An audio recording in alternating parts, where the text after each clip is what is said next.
Grâce à un calcul, il est appris les suivantes informations de cette sites qui a animé un label.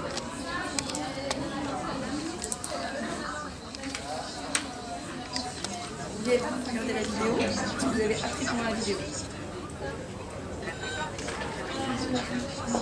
Donc vous pouvez vous arrêter. Tester.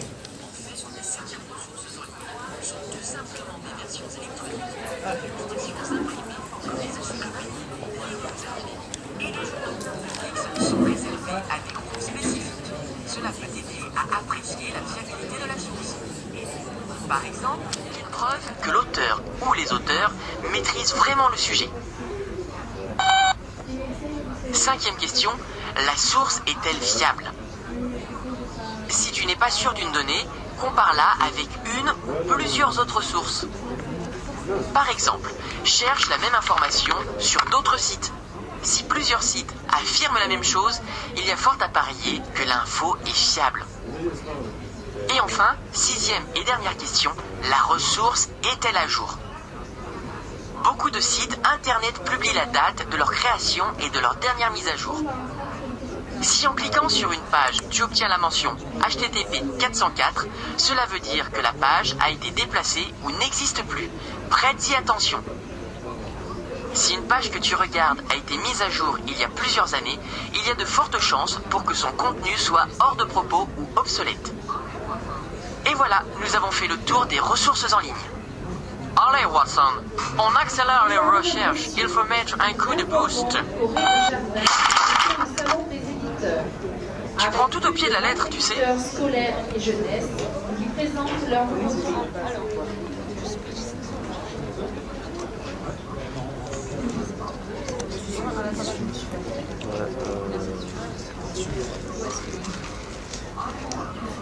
Un petit peu les informations que vous avez pu voir dans le film. Est-ce que vous avez pu noter les 6 points clés pour vérifier la fiabilité d'un site? Alors, l'auteur. Ok. Qui est l'auteur? Celui qui a publié sur son site internet. Ok, celui qui a publié. D'accord. Quel type de document? Ça peut être... Site, un document, une vidéo, un texte, une musique, une photo. Exactement. Donc ça, c'est l'auteur. Ok. L'éditeur. Qui est l'éditeur d'un site? Ok. Est-ce que vous pouvez me donner un exemple d'un site avec un éditeur? Ouais, gouv.fr. Par exemple? Ouais, l'éducation.gouv.fr. Ok, donc on a vu l'éditeur, l'auteur. Qu'est-ce qu'on doit vérifier aussi? La fiabilité. Alors la fiabilité, comment est-ce qu'on vérifie la fiabilité? Il a été approuvé. On va chercher la même information sur plusieurs sites différents. Ok, très bien. La neutralité, qu'est-ce que c'est la neutralité? C'est neutre. Il n'y a pas de contexte politique ou... Il n'y a pas des opinions. D'accord. Donc si c'est une information qui vous est délivrée de manière objective ou si effectivement le but du jeu c'est de vous faire adhérer à une idée ou à une argumentation. Ok? Et puis là-bas. Donc on a dit l'éditeur, l'auteur, la fiabilité, la neutralité. 5e élément. La source. La date de publication. Pourquoi? Si ça date de 2007, c'est pas vraiment un jeu. Ok, donc on vérifie la date pour la mise à jour, très bien. Détaillé. Et dernier élément? Détaillé. Détaillé. Qu'est-ce que ça veut dire détaillé? Si c'est complet. Si c'est complet? D'accord. Donc en fait, en termes pratiques, sur un site internet, un site qui va être détaillé, qu'est-ce qu'on va avoir comme élément sur le site? Une structure détaillée. C'est-à-dire, est-ce qu'il va y avoir Un titre, il va y avoir un objet, un texte. et puis surtout peut-être des références, des exemples, des arguments, des informations? Ok. Est-ce que vous pouvez me reciter les 6 éléments qui nous permettent de vérifier qu'une source est fiable? B. La réponse B. Ouais, réponse B. Les ressources en ligne sont accessibles facilement. Accessible plus facilement et plus rapidement. Est-ce que tout le monde est d'accord, les garçons? Là, j'ai l'impression que vous n'êtes pas forcément d'accord. Moi, je dirais B aussi. B pour tout le monde? Est-ce que ça introduit de nombreuses erreurs? Est-ce que ça rend Alors on a des gens qui sont pas d'accord. Qui disent B comme Brigitte? D comme Didier? D?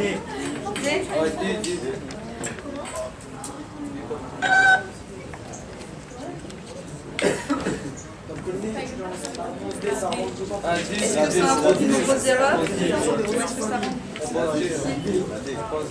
Alors on a des gens qui sont pas d'accord. Qui disent B comme Brigitte? D comme Didier? D?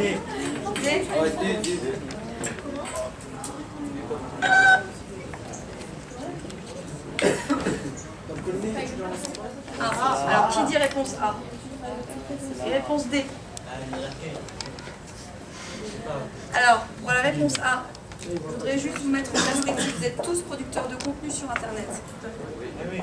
Donc ça veut dire qu'il faut faire super attention à l'orthographe et à la syntaxe que vous utilisez sur Internet, si vous voulez apporter du contenu fiable.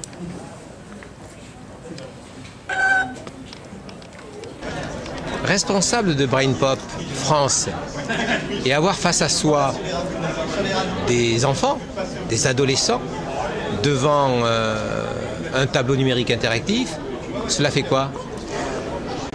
C'est un aboutissement de mon travail au quotidien finalement, puisque toute l'équipe de BrainPop qui travaille sur la conception des ressources, sur la mise en ligne et qui travaille pour faire en sorte que les élèves comprennent le monde qui les entoure et deviennent maîtres de leurs propres connaissances, ben là j'ai la vision en direct, en réalité, sans filet, avec des élèves qui ont envie d'apprendre, qui sont au départ plus ou moins motivés, qui ne connaissent pas très bien. Puis au fur et à mesure, il y a un engouement, ils ont envie d'apprendre et ils m'ont demandé à faire d'autres sujets. Et Educavox qui passait par là et qui s'est dit « Oh, et si on filmait ?» On se connaît. Alors, qui était dans la salle là? Alors c'était des élèves, là sur l'école communicante, c'était des élèves de lycée professionnel en seconde, élèves qui se dessinaient des mécaniciens sur des avions par exemple, en aéronautique. Et le sujet? Là le sujet, on travaillait sur les ressources en ligne, donc on est dans l'éducation aux médias. Le but du jeu c'était de faire en sorte qu'ils prennent du recul par rapport à ce qu'ils trouvent sur Internet, tout support, vidéo, audio, images, texte, prennent du recul par rapport à ce qu'ils trouvent sur Internet et qu'ils soient capables de faire la critique de ce qui se passe en fait. Bon, je suis enseignant.